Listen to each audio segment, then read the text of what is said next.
Melissa here today on the podcast. Welcome. Thank you, Cheryl, for this opportunity, and I'm looking forward to chatting with you today. Yeah, me too. Yeah, so just to start off, can you tell the audience a little bit about where you're from and what is your relationship to arthritis? So hello, everyone. My name is Melissa. I'm 24. I'm living in the east of England in the UK. I have type 1 diabetes and lupus. Awesome. And then with lupus, I know lupus can have so many different, symptoms. Do you have joint pain as one of your symptoms? I think with my lupus, the only impact is my skin. Rarely impacts my joints unless I've done a 5-day stroke at the gym. Oh, yeah. And obviously the DOMS impacts that. But for me, it's just my skin. Yeah. Okay. Yeah. And I would love to hear more because lupus is famous and for being difficult to diagnose, and type 1 diabetes can also be difficult to diagnose. And so, I would love to hear more about your diagnosis journey. How old were you when you got diagnosed, and was that an easy or difficult process? So for me, my diagnosis, so months before I got diagnosed, I was having episodes where I was very fatigued from school, and my parents would just sort of have to take me from one room and take me upstairs. And I think at that point they took me to A&E, and then I was blue lighted to another hospital about an hour, 50 miles away from home. I was in there for like a couple of weeks. They did plasmapheresis, they did blood transfusions, and then eventually on my 9th birthday I was diagnosed with type 1 diabetes and SLE lupus. So obviously a kid at 9, you're thinking, my sister actually bought a chocolate cake which I can eat, and I was just like, oh. So life was not turned upside down, but life changed after the age of 9 for me. Wow. Yeah. So you got both diagnoses at once. That's huge. And tell me a little more about how your life changed after that. What did that look like?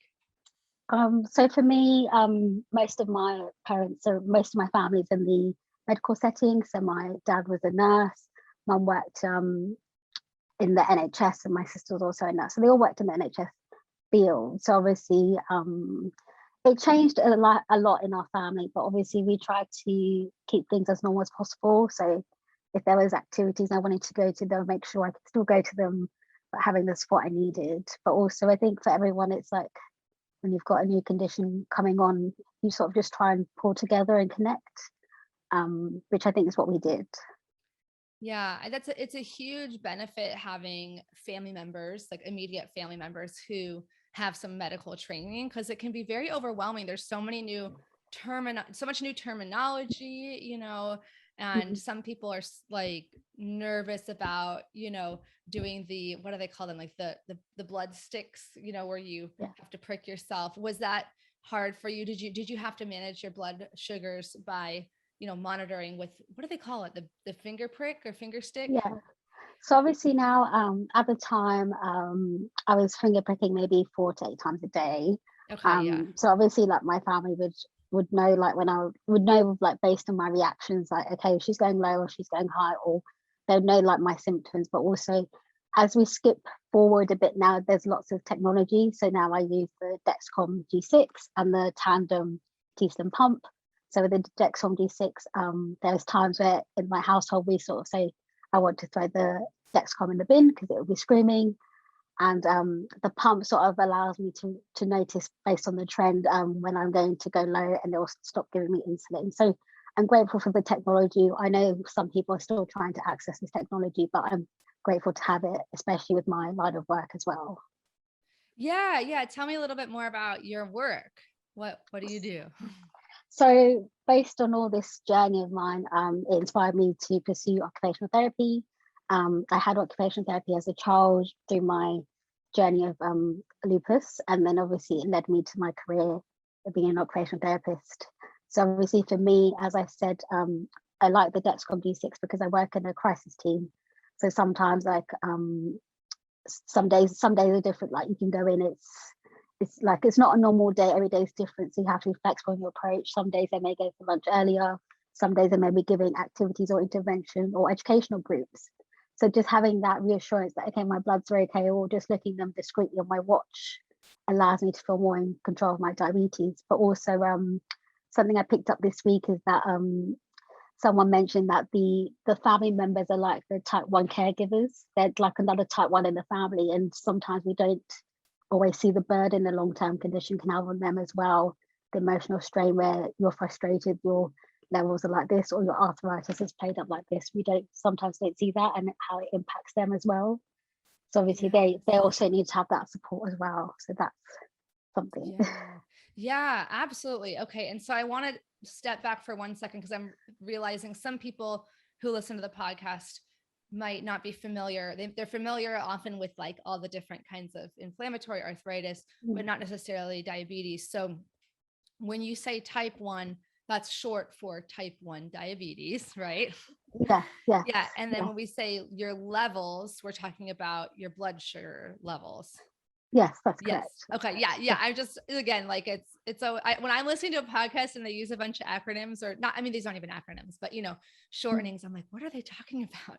So, and also like, going low or going high is simply like when your blood sugars are low, right? And then versus when your blood sugars are high. So, and then when you say, this is actually something I don't know, when you say you're in the, United Kingdom on a crisis team, what is that? Is that like emergency crisis, or is it like mental health crisis? So obviously, I work with the mental health. So obviously, as you know, COVID has impacted a lot of mental health. So obviously, we've seen an increase of people needing mental health services post-COVID. So a simple thing could be like, for example, during COVID, a lot of people were told to shield the most vulnerable categories. So some of my line of work could be trying to allow people to access the community again. So that could be through some graded exposure work. So we sort of say, for example, if they want to access community resources, so I may just perhaps do some graded exposure work, which consists of perhaps taking them to a place together. And then the next session I'll meet them, I would say, okay, I'm going to meet you halfway. You go the first half and then I'll meet you there. And then sort of allowing them to have that independence, to be able to do that journey independently with some support. And then the final trip could be like, you're going to do the whole journey by yourself, but I'll meet you on the way back. That's just one aspect. Something else could be delivering educational groups. So 6 targeted group interventions with a well-known occupational therapist called Sue Parkinson, who wrote Recovery Through Activity. She's well known in the occupational therapy industry. But yeah, so some of that could be pacing, energy conservation, motivation and recovery plan, but also thinking how food impacts our mood. Because obviously, I don't know about you, but when we eat like healthy food, we feel more energized, revitalized, in comparison to when we eat a takeaway, we feel more sluggish. So just sort of educating you how these food impacts your mental health. And the last one we may cover is medication, which we all do alongside our nursing team, is thinking about how medication impacts certain factors. So like, when you eat certain medication, you're like, okay, this is what's happening, and just being aware of those side effects really. Yeah, that sounds really comprehensive. I love that. I'm all about self-management is my favorite part of being an OT. So that's so cool. Yeah. And were you nervous at all? Like people ask me sometimes, were you nervous about going into occupational therapy, knowing that you have a health condition as well? Or did you feel like, okay, I can do this, or both? Probably a mixture.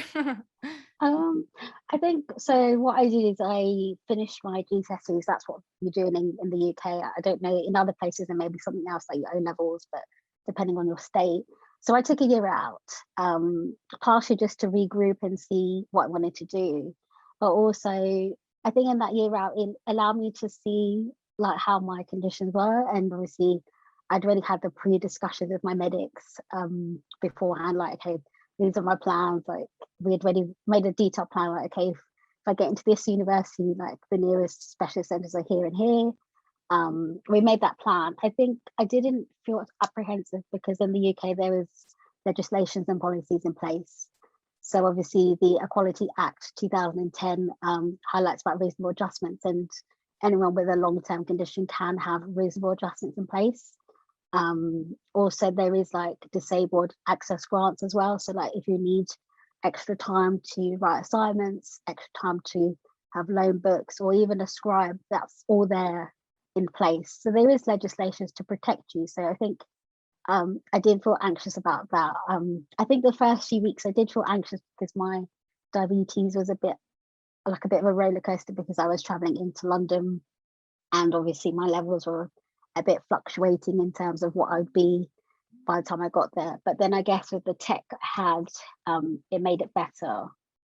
Yeah. Yeah. And I think just knowing about your rights and knowing about your accommodations in the first place is a huge help. And a lot of people don't know, Yeah. their rights. And it can be confusing in the United States because things can differ, like federal versus state. But yeah, that's great. I was very optimistic kind of as well. Like, okay, I'm a little nervous, but I feel like as long as I can get keep my RA under control, my rheumatoid arthritis under control, medically, that I should be okay. But I just know it's something that a lot of people worry about. So, and the other thing I wanted to make sure I don't skim over is, a lot of people with rheumatoid arthritis have a comorbidity of either lupus or type 1 diabetes. Like if you have, they always say like, because type 1 is autoimmune, if we didn't already say that, and lupus is autoimmune too. So, type 2 diabetes can be brought on by like, your lifestyle choices and stuff like that. Whereas type 1 is, you can get it when you're a friend of mine who has RA, her daughter got type 1 diabetes diagnosis when she was 8 months old. It can happen really young. But let's just take one at a time. For lupus, what have been some of the treatments that you've done that have helped? Like how is lupus treated, basically, in a nutshell? So for me, prednisolone has been a long-standing treatment for me. We've gone on high doses. We're now sort of slowly weaning down with my medic support. So currently just on a weaning plan of trying to get down to a steroid dose of 5 milligrams, which I think, Cheryl, you can relate, is when you're on steroids, you're trying to make sure you don't go too quickly, but you get the disease element under control before you taper everything down. The other drug I take is hydroxychloroquine, which I think was mentioned quite a lot during COVID when Donald Trump mentioned he was going to take hydroxychloroquine. I take that every day. I also take azathioprine as well. In the past, I have taken MMF, mycophenolate, phosphate tablets, and then I've had a few rounds of cyclophosphamide. And I'm currently every 12 months, I take a biologic of rituximab, which lasts every year. So once a year. Okay. And I know that for RA, it's usually every 6 months. So that's interesting. Yeah. Certain meds, they'll have different doses for different conditions. So that's a lot. And then what are some of the lifestyle things that you do, now that you're obviously an OT, so you've learned a lot of, energy conservation, pacing, or what are some of the things that you do on a daily basis or maybe weekly basis that help manage your lupus symptoms, if anything? And maybe if it's more skin involvement, maybe it's not pacing. Sorry. I always think of fatigue. So, but if you're not fatigued, then don't worry about it. So I think, so one thing, I was quite fortunate to have a trainer, which I found on Instagram. Her name is Talia. So I've been working with her for quite a bit of time. I think throughout my university life and a bit now.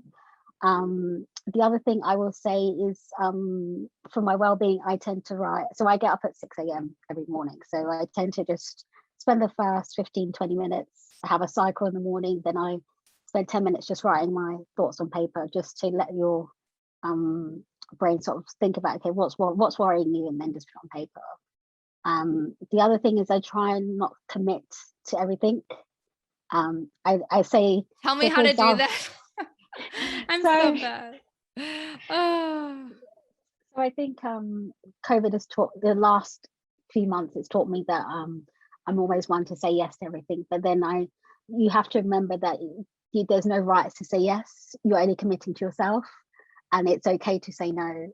So I usually go on the lines of, oh, sorry, I can't facilitate this request today. Is there a way you could perhaps, can we review this later in the week to see if it's a priority? And then you don't have to give people a reason why you can't say no. It's your choice. I think that's important. Oh my gosh. Yes. I need to, I'm good. Well, I am recording this, so I'm going to repeat this part to myself. It's so important. It's so important. And then the other thing I asked myself, okay, if I do this, how is this going to impact me? But also, is there something else that is more pressing that I need to do? So like I have to always weigh up like, okay, if it can it be left till another day, how is it going to value me at this moment in time if I say yes? And what have I missed if I say yes to this? It can be, you have to be cruel and kind to yourself, but also remember that your cup has to be full as well. Because you can say yes, and then you're running on autopilot, and then you think, okay, I'm exhausted. I need to sleep the whole day. Yeah, and I think a lot of times, and I'll just speak for myself, that if your condition has made you have to say no in the past, you can, there's a grieving that goes with that, right? Like, oh, if I didn't have RA, if I didn't have fatigue, I'd be able to say yes to more.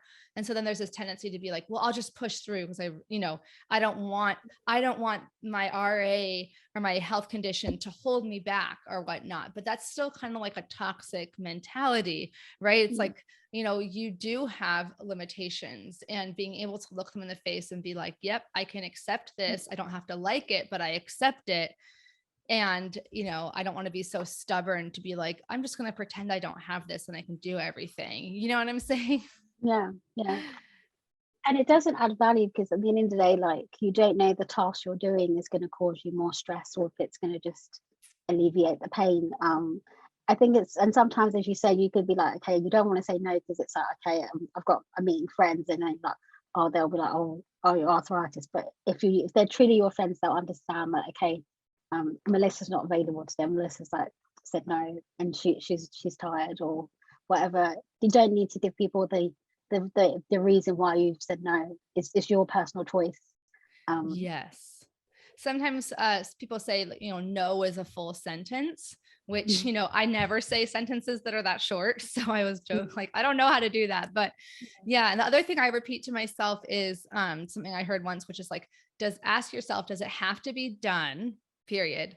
Does it have to be done now? Does it have to be done by me? And does it have to be done by me now? Because I feel this like impatience all the time, like, oh, I have to say yes, I have to do this. And then what ends up happening is not only do I end up sacrificing, time and energy and stress, but then I don't do as good of a job. I end up making mistakes because I've overcommitted and I'm trying to rush through and get everything done. So it's not kind to yourself, and it's not kind to others to always say yes if you can't actually, if you don't have the capacity to fulfill that demand. So yeah, I'm glad we covered this, because it is something a lot of people struggle with, is knowing your boundaries. Another thing someone said once in one of my Room to Thrive groups that I really loved, it's so simple, but it's plan your week or plan your day for like 75 to 80% of what you think you're going to be able to get done. If you're like a chronic overcommitter, because that'll remind you to say, first of all, just build in some wiggle room, build it into your schedule. Don't start by overscheduling yourself, because you're kind of already fighting a losing battle at that point. And then I want to make sure to get to the topic I know you're really, really passionate about, which is advocacy. So, how did you become an advocate? What inspired you? And I just love to hear more about your advocacy. So my advocacy, so basically, whilst I was in my second year of university, I wanted an insulin pump. So where I was living at the time, in our local hospital, the pump list was an 18-month wait. So I was going through the stages. I would travel into London King's Cross, which is very famous. Anyone who's been to the UK will know about it. I was traveling into uni at that time 4 days a week, and it would be a case of, in those 4 days a week, every day I would go home from uni. I'd go low basically. So my bloods would go below 3. And it was getting to the point, it was literally having every day after uni. So it was getting too much. And obviously I do this thing where I would text my family, WhatsApp my family group chat, and be like, guys, can someone text me in 20 minutes to see how my bloods are doing? So it got to the point where enough was enough. So I basically had the chat. I think a few weeks later, I had the appointment with my diabetes team. I asked the consultant to basically switch my hospital. So from going from a local hospital to a London trust. Initially she said no. I wrote a complaint. I quoted all the literature I could find, because in the UK you can ask for a second opinion. You can transfer to another hospital if you want to. So obviously, being a second year OT student at the time, I knew my rights, but she was like, no, and I stated like, this can't go on forever. So in the end, that all happened, and I got my GP involved, and everyone got involved. So I think was it like the summer, because I'd gone to Australia, my sister was living out there for a bit. She was on a career break, and then the transfer happened. Once that, after all that fighting and having my parents are like, Missy, what have you done? Like, you've made a mistake. They were just like, how dare you? Like, I didn't get the silent, but they were just like, you could have handled this better. But obviously I fought what I could, and it was just sometimes if you're not getting the care where you are, it's time to move. And in my view, that's what I did. And then in the summer of, I think it was 2019, before I went to Australia, I got a confirmation for the London Trust.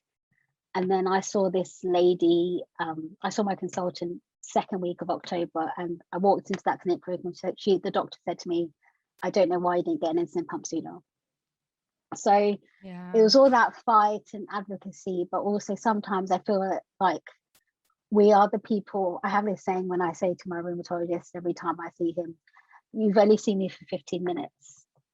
And then obviously there's 24 hours in the day. So then the next 23 hours and 45 minutes, I'm left by myself. Totally. You know the condition more than you know everyone else. And at this point, I was trying not to let diabetes define what I could do. But obviously that was the struggle was very hard, because obviously you'd hypo. And then obviously it was that balance, and obviously work and driving. It was just the rules and regulations in the UK. So for instance, if you go low, again, if your blood sugar drops below 3, you have to wait 45 minutes to drive. So your blood sugar can go to actually 3? Less than 3. I know some people it's gone down to more than that. Maybe some people can have a low blood sugar of 1.8. But in the UK, so say if your blood sugar goes low, you have to wait 45 minutes to drive. So sometimes it's like there's rules and regulations to protect the license. So I was kind of happy when she told me, Melissa, you need an insulin pump. And then I got one. Then 24th of Jan 2019, I got my first insulin pump.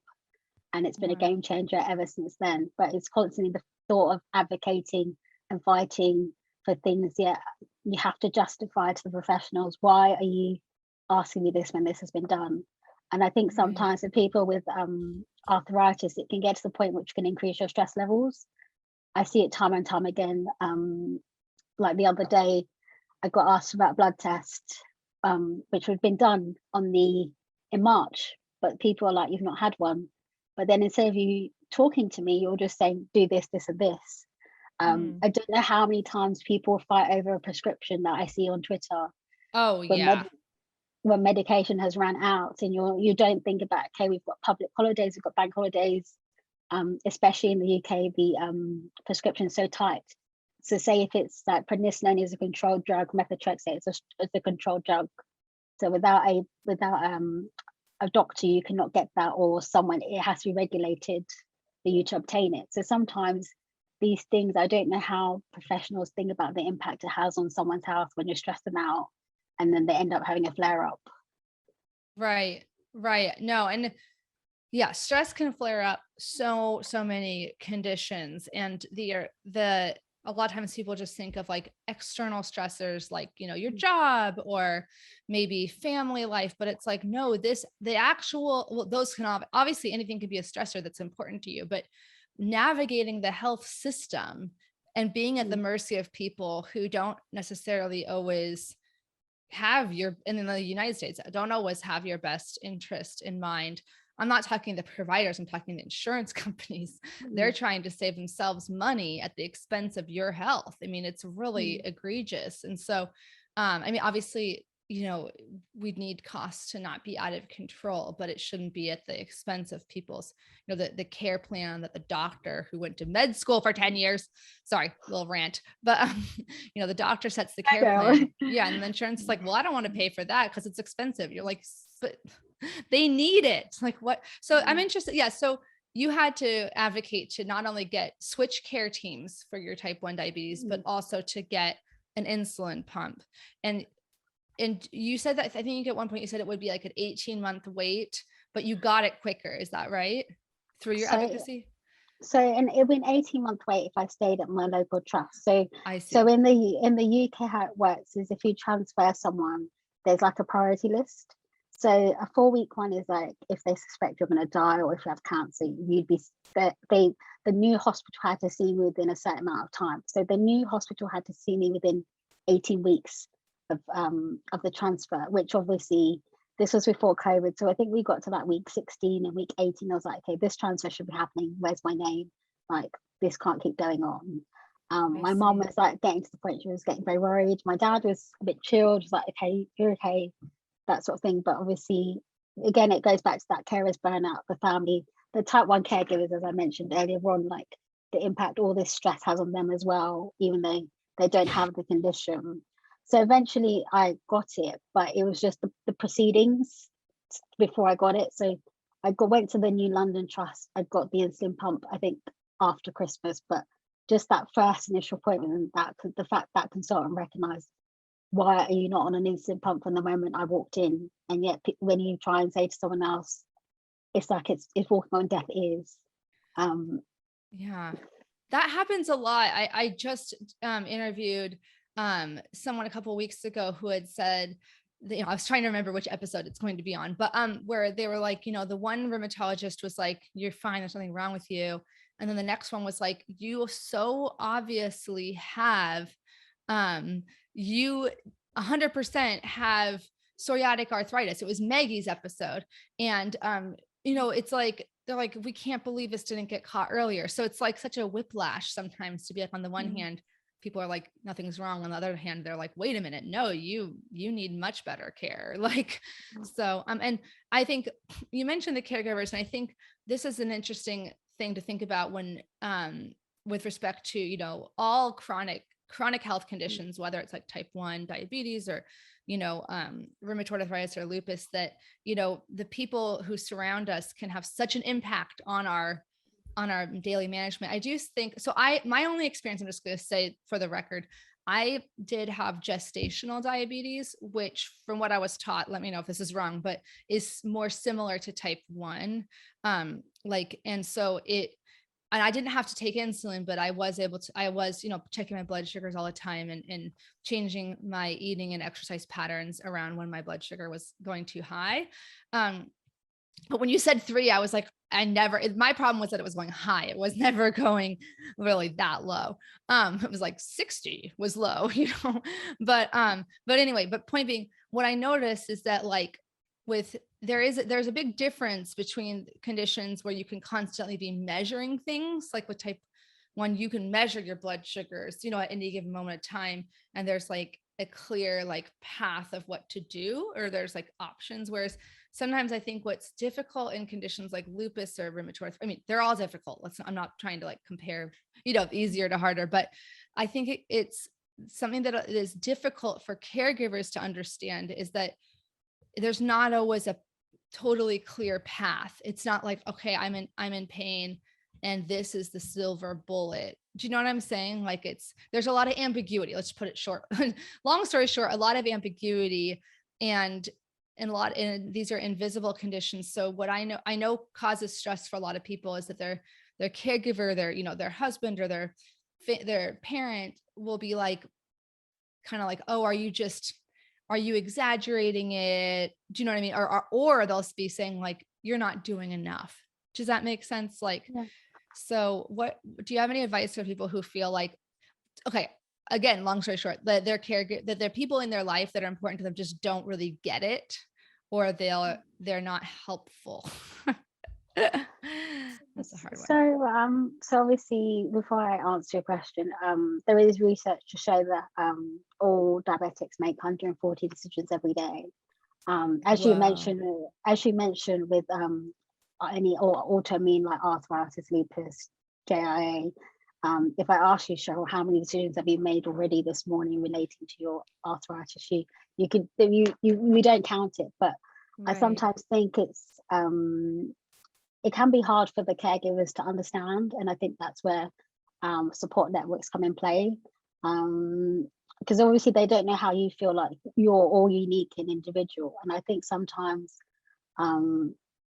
like for instance, I had a chat with another lady I was doing another focus group this week, and sometimes like you can flare up at any time, and it's using that support network when you need it. If you feel okay, you can't see, because obviously, for instance, you can't see pain is you can't see it unless it's visible. Write it down, or just be like, okay, this is what I find difficult, and then explain exactly why. But also, like it may take them a bit more time because they only maybe see you for a couple of hours, and then you go your separate lives that day. But also be honest and open communications, and open honest communication is important when you're having a long-term condition. It can't just be, you can't just shut people out because they won't know how you're feeling. I remember when I had a skin flare up, I basically took photos of my face and sent it to my rheumatologist because we were in COVID. I couldn't see them, but I sent photos of my face. And I just gave a short description. Okay, this is my face today. This is my face tomorrow. Like, just sent photos, because sometimes if you write a diary, your hands may be fatigued and you can't write. Take a photo. Photos, with the way technology has evolved over the last 18 months, send it to them like, okay, I'm having a flare up. This is my symptoms. This is what I've done. And at least with a photo, they can see the imagery, because they don't know about you when you go to a rheumatologist and think, okay, oh, I want to say this and I like totally forgot. Or if you know you're having an appointment, just go back to those points, but also try and bring your loved ones into the appointment as well. I've been quite fortunate that when I see the diabetes nurse, I've been seeing her virtually. So occasionally I bring my mum in, and she'll hear like the first few bits. Then I may chuck her out in the politest way, if there's things I don't want her to hear, or just have that space and be like, okay, mum, this is how I feel. Diabetes is crap right now. I need you to do this and this for me. Or if you cook this, can you please make sure you tell me like what you put in it so I can count my carbs. It's just that open, it's just that open communication there. Yeah. I agree. And I think sometimes kind of there, I always talk about how social media is like a double-edged sword, and it can be really great to go on social media and connect to other people with similar conditions who really get that feeling of isolation. But if you keep repeating, there's a danger to repeating to yourself over and over, like, no one understands, no one's ever going to get it. Like, then it can kind of become like a self-fulfilling prophecy, right? So like you said, as the patient, with the condition, what we can control is how we communicate, to others in our life, how we explain it to them. And I love your example of the 140 decisions a day that people with type 1 diabetes make, related to their health. And I think that really illustrates like the mental load and the cognitive load, of these conditions. A lot of it reminds me of parenting too. Like, I'm like, when Charlie was really little, I remember trying to explain to my husband, because I was the primary caregiver, he was going to work. It was very like, traditional setup. And I'd be like, it's not just that the task, like if you look at each task in isolation, like an OT, you're like, the task of changing a diaper, that's not a difficult task, but it's the thought that I have to put in constantly. Okay, if I change the diaper before or after the nap, how does that relate to the feeding schedule? And oh, he's this month's old. Are we supposed to start solids soon? And then which solids should I start with? Should I, like, it's all that, and I think that's the same thing with chronic health. It's like, it's not just that, like, taking your blood sugar level, let's say you don't have an insulin pump or whatnot, or you don't have, any sort of smart tech, and you're doing it the old way of just pricking your finger. It's not just that physical action is hard. It's that the thought around every single thing you put in your mouth, you have to think about that, and it was really eye-opening to me to have gestational diabetes, because, I thought I was empathetic about diabetes before. and it affect, yeah, it was annoying. You know, I was like, wow, this is really taking the pleasure out of eating, you know, because I have to think about everything, you know, related to food. And that's just the food part. So anyway, sorry. Yeah. I think the more that we can explain to the caregivers, and also the other piece of advice I give people a lot is, sometimes people need to hear it from someone else. Like, meaning like you as the patient, someone might be too close to you to really understand. Like, so let's say it's a spouse. A spouse might need to hear information like literally from a YouTube video or social media or a blog post, like something else other than just, it's not just that you need to explain it to them. Does that make sense? Like sometimes when they hear it from someone else, they realize, oh, it's not just my partners being like demanding. This is actually part of the condition. So, and it's actually, this all relates to advocacy, right? Because you talking about advocacy earlier. You're advocating for your needs, you know, to your partner. Is there any other advice you might have for, or thoughts on communicating your needs, I guess, you know, to important people in your life or to health providers? Like I know you talked about the advocacy example of getting better care. So for me, if I'm being honest, when I did my uni degree, I only told a few friends, and then eventually we had a lecturer who had type 1, so I was a bit more open. But I think it's being open enough to say what you feel comfortable to share. So like for me, I have my emergency caller ID like on my phone, so it's got like a medical ID, so they know if anything happens to me. It says I'm a type 1, I've got lupus. Do not give me any insulin if I'm unconscious, because that would just make things worse. And then my contact details. So I have that on my phone. If I'm communicating to healthcare professionals, as I said, I sometimes write. If it's like, for example, I'll be seeing my rheumatologist at the end of this month, so I'll start maybe thinking about things I want to discuss on some paper in my phone. In my phone, just on the date, and just thinking about, okay, what's happened in the last few months, where we head, what destination are we heading to next in terms of treatment plan? Because I think yes, you are, how can I put it? Yes, you are the driver in the driving seat, but you also need to know, how is this going to impact you 5 months from now? Because they could say, for instance, I was offered belimumab and methotrexate a couple of months ago. I did my research, I read most of the papers, but then I looked at my health over the last couple of months. There's been a few things that have happened, but then I thought, okay, if I was on methotrexate, would that increase or decrease my quality of life? Because obviously, being an occupational therapist in national health, I know some people felt sick after taking methotrexate. Some people couldn't work. So it's really thinking about, okay, yes, they're giving you these drugs, but at the end of the day, how is it going to impact your life 5 months from now? And in the end, I said, at the moment, my quality of life has been the best it's ever been. Who's to say this drug may not work? So it's important that you ask these questions. Don't feel afraid to ask these questions, because the medics are there to support you, but also just have that inkling and think, okay, they don't want to start these drugs, but just advocating for yourself, like what's going to happen if they start these drugs, what research is there, that's what they're there for. And also it's okay to say, can I have some time to think about it as well? Don't be quick to say, okay, let's do this, let's have some time to think about it, because I think that's important. I think the only thing with COVID, it has impacted our communication, because a lot of, I don't know about your rheumatology service, they've had to change the phone lines.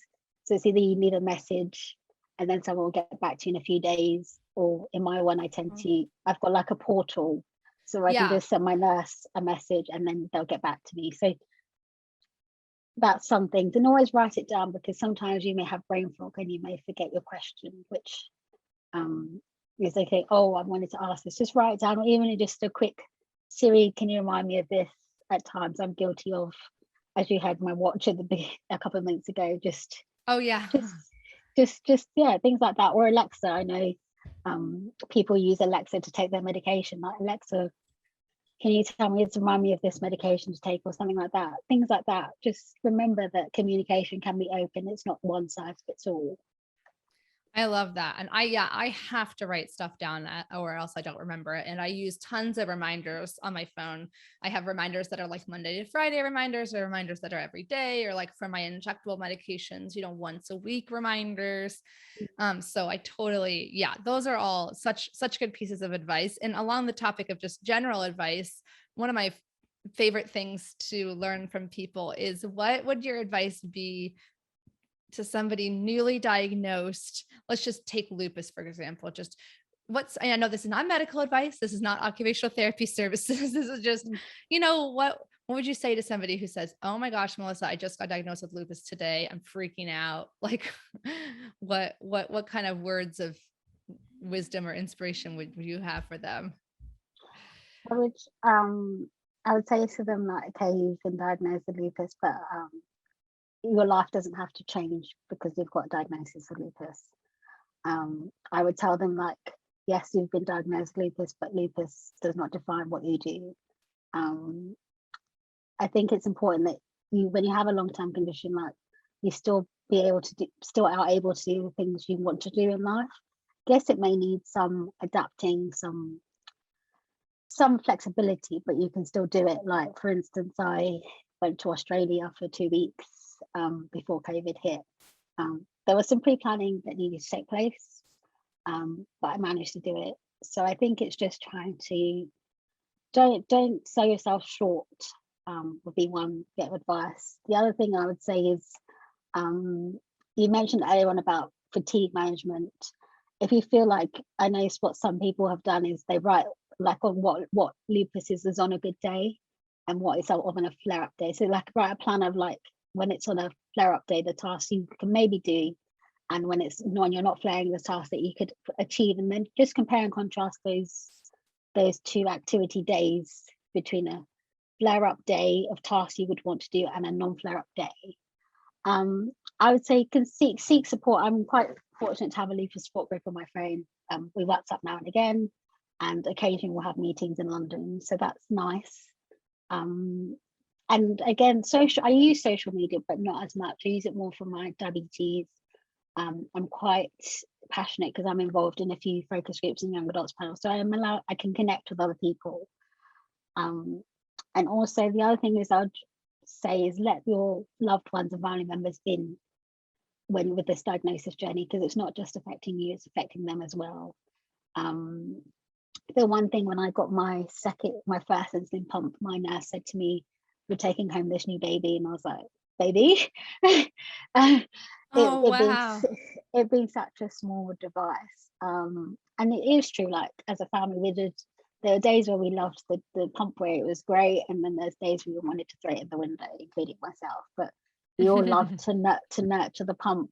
There was times we called it a diva when it was just alarming, but it's accepting that this condition doesn't define who you are. You can still live life to the fullest, but just needs preparation, planning, and it's okay to say, no, I can't do this today. Right. What I did when I was younger is, when I got diagnosed with diabetes, I tried to read everything, and my mum and dad were like, okay, you need to slow down. We're doing this as a family. It's not just you. So when I got my journey, so when we went on a holiday pre-COVID on a cruise, my dad would be the one that would hold my my diabetes kit in his suit, because the men always have suits. Right. And I was wearing a jumpsuit at the time, so there's nowhere to put anything in the jumpsuit. My mom would be the one who would clip my pump back in if I couldn't clip it in, and my sister would be the one that has the glucose on standby. So find mini roles for them in terms of your lupus management or diabetes management, so they can feel part of your condition as well. But remember, they are there to support you, and also your healthcare professionals as well. There will be some points in the journey where there'll be some frustration, anger, but find ways to alleviate that. I think I did do a bit of boxing, and that did help. But just let them know how you feel. Like, even again, if you don't feel like talking, just send them a text or a voice note, as most of us are doing these days. Like, Mom, this has been a crap day. This is what's happened. Right. Yeah. I love that. And, because we have a little bit of extra time, I do want to indulge in one more question, which kind of ties into what you're talking about with the frustration and the emotions, the emotional ups and downs. I think I always talk about uncertainty being the most difficult thing for me to cope with, because I can cope with the pain, I can cope with the fatigue to a certain degree, right? They're not fun, but the uncertainty is what has, I realized, well, I and my therapist helped me realize, is what caused a lot of anxiety for me, because not knowing, the future. And like you mentioned, there's good days and bad days, right? And you don't always know going to bed tonight if tomorrow is going to be a good or bad day. You might have little signals from your knowledge in the past, but so the uncertainty for me personally is one of the hardest things to cope with. And I've been able to cope with it through acceptance and commitment therapy, and just realizing it's not a solvable problem. Uncertainty is just a fact of life, So stop trying to fight it. Stop trying to find certainty, because you're not going to ever find it. So it's weirdly a freeing thing. But so that's my little journey in a nutshell. But what are some of the things that have helped you cope with either the uncertainties or just the things that are emotionally challenging for you about having chronic illnesses? Well, Cheryl, that's to put me on the spot. That could be a 75-minute episode by itself. Yeah, I know. So it's good you mentioned about the acceptance therapy act, which I think has been used quite a bit in rheumatology, and it's been mentioned by the British Association of Rheumatology, and it's something we actually deliver in our service. So that's quite great. It's my favorite. I'm totally biased towards it just because it works so well for me. And I've seen it work for others too, not just anecdote, but yeah. And the evidence is really good for it, for chronic pain and chronic illness. But anyway, yes, continue. I think for me, the uncertainty, I think sometimes that's where I do gratitude. So every night before I go to bed, I do 5 things I'm grateful for that day. And even if it's something that, okay, the smallest thing, like this week, I've put someone said to me, "You're such a lovely person and I value your opinion." Or the other one is I actually managed to do an hour and a half at the gym. It's practicing the gratitude. What I've thought about my last few months of philosophy is, don't worry about tomorrow, worry about today, because tomorrow is never guaranteed. If a flare up does happen, there's ways to manage it. It doesn't mean that life will stop. It may just mean that to get to your end goal, it may take a couple of weeks. But you need to just remember that if we worry about everything, it's just going to impact on our health and well-being. So for me, it's just, okay, this has happened. Okay, let's take a breath.